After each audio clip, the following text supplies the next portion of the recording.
Hello and welcome to Learning Music with Pat. I was in the store the other day and I happened to see some horns. And if you look at them, it says on the front, play horn.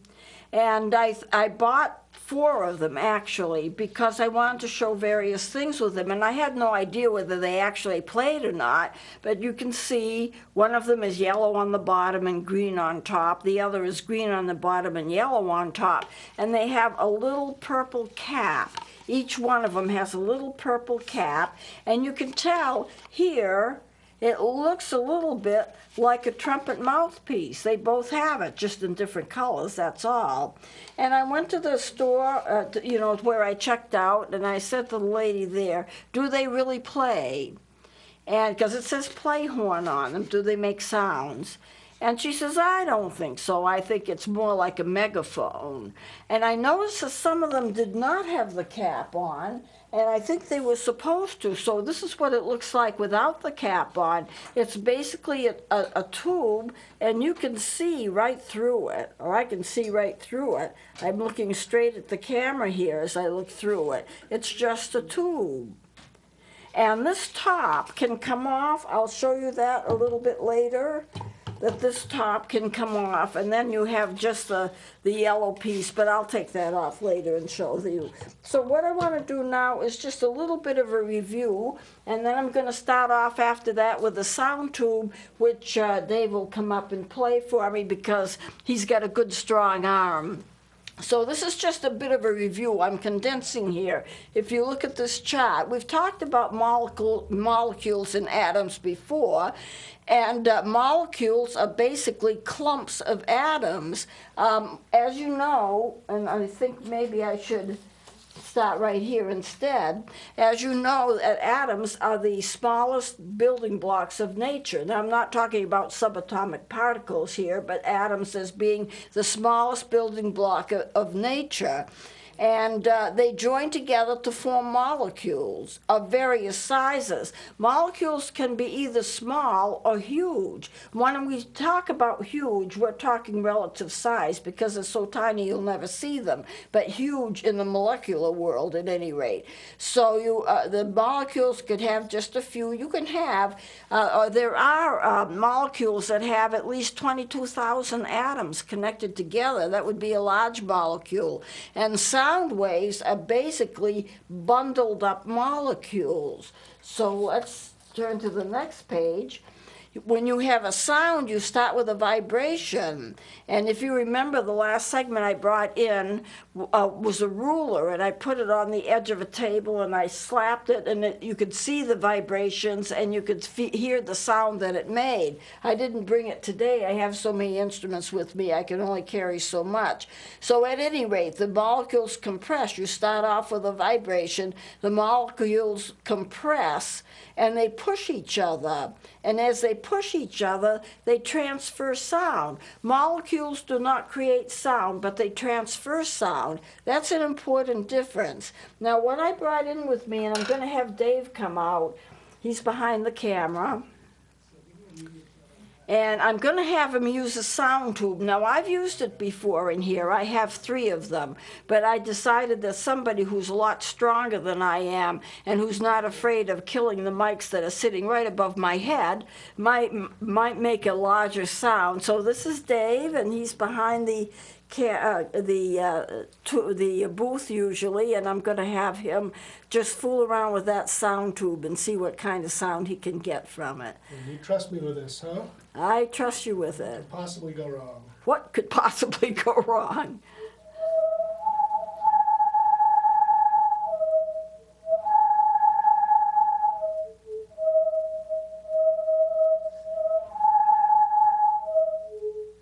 Now, he got 3 tones out of that. Thank you very much, Dave.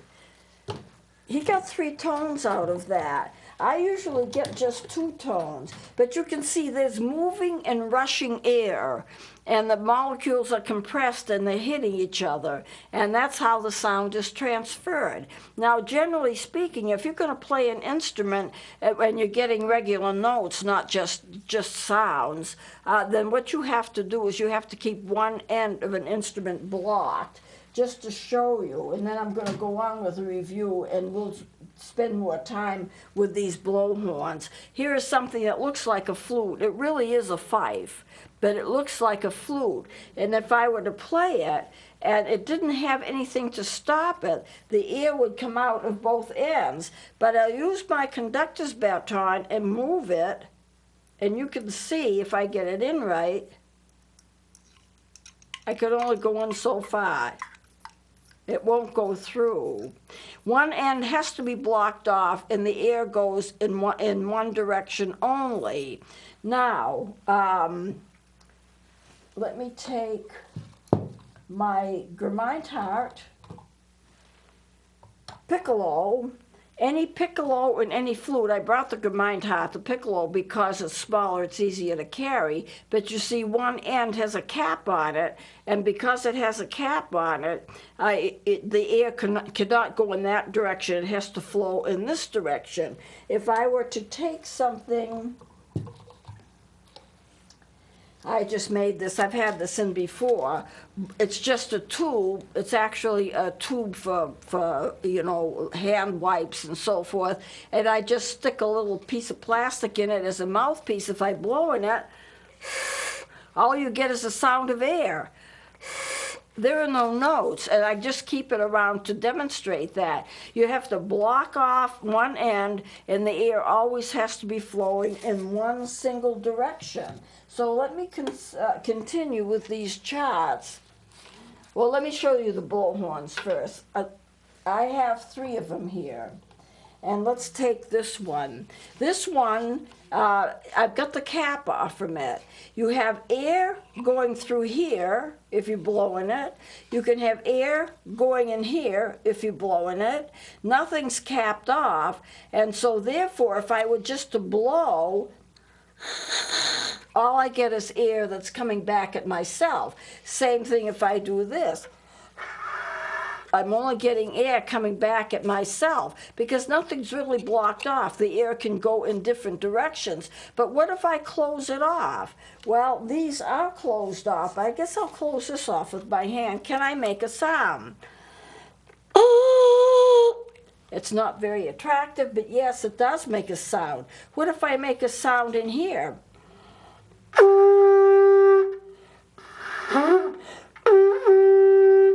That sounds almost a little like a trombone.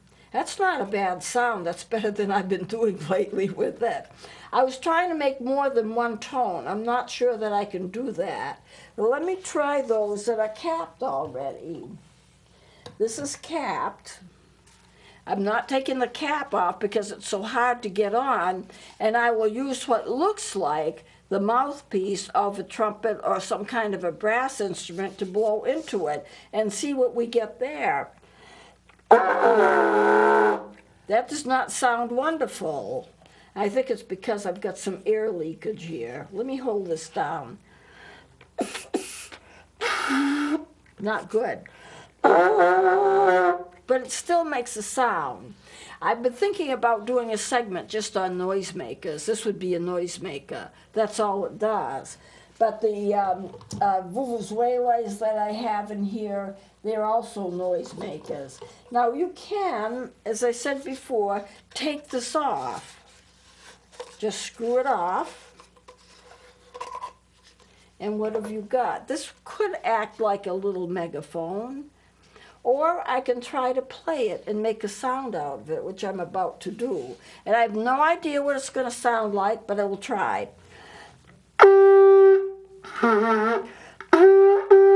I've been trying to get different sounds. I can only get that one. But it's not too bad a sound. You couldn't play a song with it. You couldn't play scales with it. But yes, it does produce sound. Sound starts with a vibration, and then the molecules get together. You have bundled up molecules. That's what a sound wave is. And with that and the molecules pushing each other, you can get different sounds, or you can get sounds. So I'm just going to put this on a little bit. I don't know what they made them for or what they were supposed to be used for, but I know that they are noisemakers. So I want to do a little bit more here with sound as a review. And we'll use the charts for this. Molecules are clumps of atoms. They move at 1,500 feet per second at room temperature. The room temperature evidently makes quite a difference as to the speed that they move. But 1,500 feet a second is quite a distance. An empty quart holds, and I'm going to show a couple of things to you. This is a 4-cup size. It's a shade over a 4-cup size, but it's just a refrigerated dish. That's all it is. Empty, but it holds about 4 cups. That makes it a quart. And I also brought in this little water bottle. I taped the name of the company that made it because I'm not advertising. This is pretty close to 4 cups. Not exactly, it's a little shade below, but pretty close to it. That doesn't hold much. 4 cups is not really much when you come to think of it. It's big enough for a water bottle, big enough for a small refrigerated dish, but this holds, it's empty supposedly, but it really isn't. A quart jar holds 4.9 sextillion oxygen molecules. And I have written that out. Sets of 3s. Isn't that something?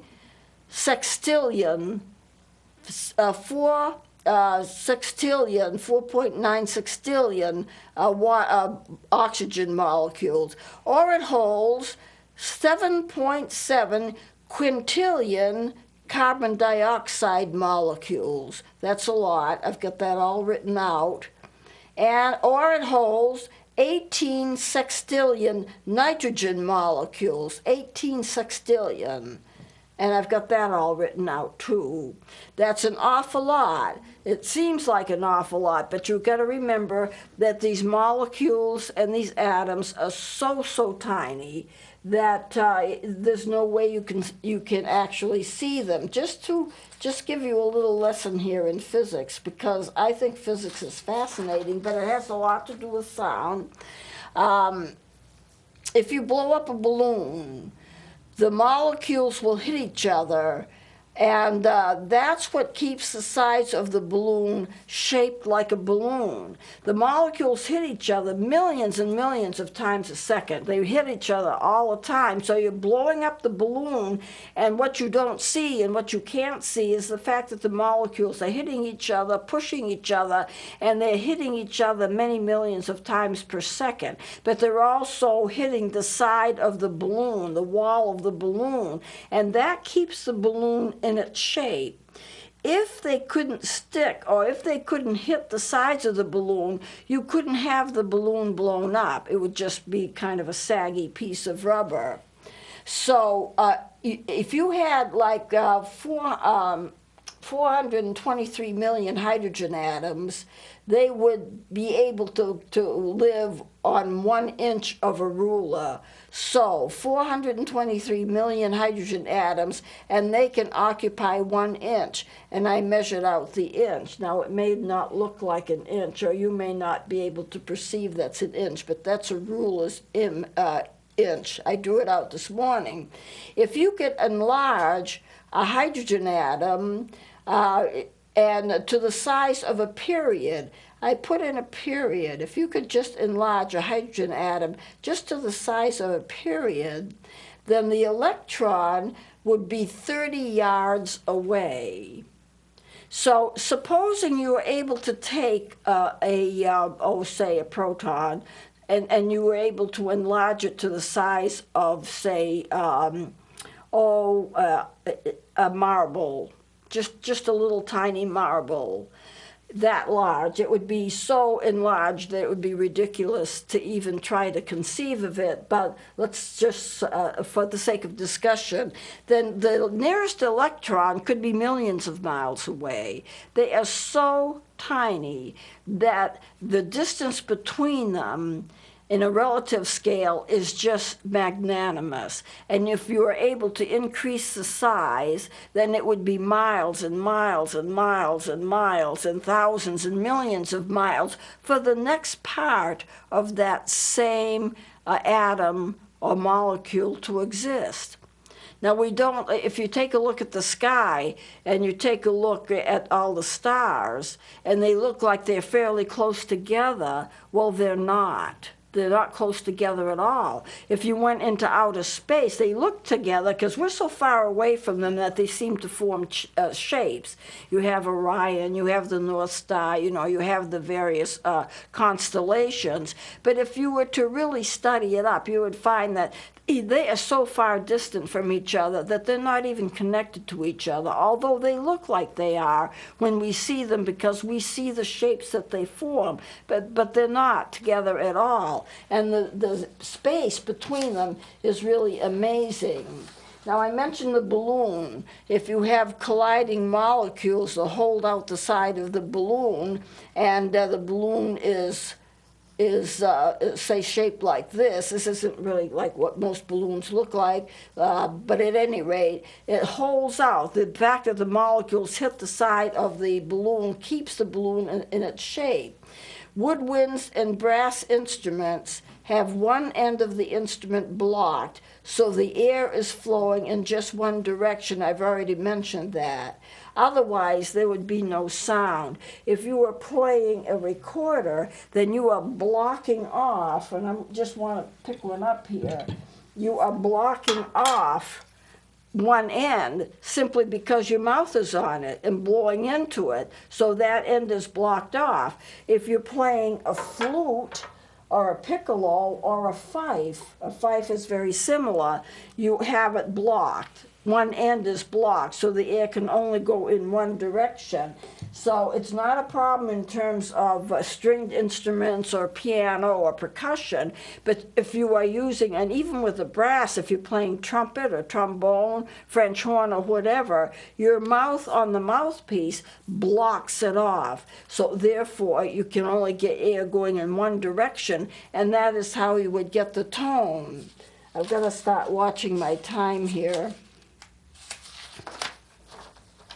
If a tree, I'm going to answer this question because I tried answering it before and I answered it so fast because I had time constraints, so let me spend a little time here. If a tree falls in the woods and nobody is there to hear it, does it make any noise? We get that question a lot, and it's supposed to be kind of a trick question. My answer to the question is it depends upon what your definition of sound is. Sound starts with a vibration. Then you have atoms forming molecules. Then the molecules are hitting each other. Now, if you have an ear and you can hear, or an animal has an ear and can hear, that's going to be, those vibrations are going to be in our ears. Our ears will pick them up, and the eardrum will vibrate, and we'll hear it. It's interpreted as sound. So the vibrations, the molecules moving and bumping around each other, that's going to happen whether anyone's there to hear it or not. So if your definition of sound is that someone, an animal, or a human has to hear that happening, then it's not sound unless it's heard. But if your definition of sound is the fact that you have the vibrations, you have the molecules getting together, they're bumping each other, and they're traveling, and they're transferring energy, then if that's all you need for sound, your definition of sound, then yes, it makes a sound whether anyone hears it or not. So I think it depends upon what your definition of sound is. Now, what if a person is deaf and they can't hear? If your definition of sound is that someone has to hear it, then there's no sound because a deaf person can't hear it.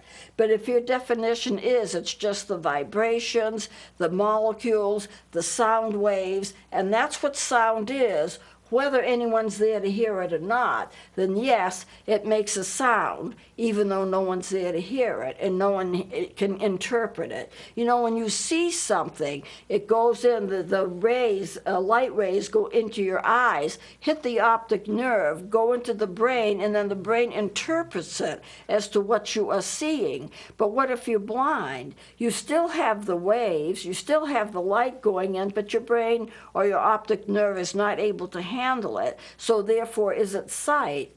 So you can get into some interesting discussions about this, but whether the tree makes noise or not just simply depends upon what your definition of sound is. That's the way I answer the question. You may want to answer the question in a different way, but this is what makes sense to me. Now I'm going to close it here because I don't have time to get into anything else, and we'll continue next time. Please join me then.